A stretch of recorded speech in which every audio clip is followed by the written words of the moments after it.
গল্পের নাম চোখের ছায়া। পুরনো অনুপস্থিত বাড়ির গলিতে বাতি জ্বলছে, কেবল একটিমাত্র ফ্লুরোসেন্ট লাইট। বাতি ফ্যাকাশে আলো ছিটাচ্ছে, আর তাতে প্রতিটি দেয়ালের ফাটল যেন আরও গভীর, আরও অন্ধকারময় মনে হচ্ছে। হঠাৎ করিডোরের শেষ প্রান্ত থেকে ভেসে এলো চুপচাপ পা ধোলার শব্দ।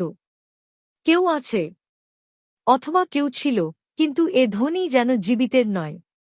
কোনায় দাঁড়িয়ে আছে এক মেয়ের আভা, তার চোখ কালো গভীর অন্ধকারে, আর সাদা চোখের মধ্য দিয়ে যেন হাহাকার ছড়াচ্ছে।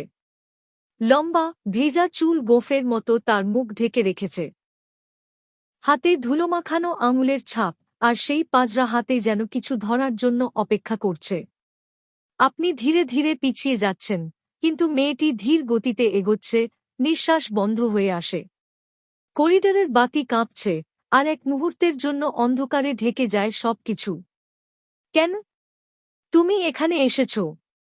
হঠাৎ ভেসে আসে কণ্ঠস্বর, শীতল, ফিসফিস করা, কিন্তু আপনাকে ঘিরে দেয়ার মতো। আপনি পালানোর চেষ্টা করলেও দরজাগুলো বন্ধ হয়ে গেছে। বাতির আলো নিভে গেছে।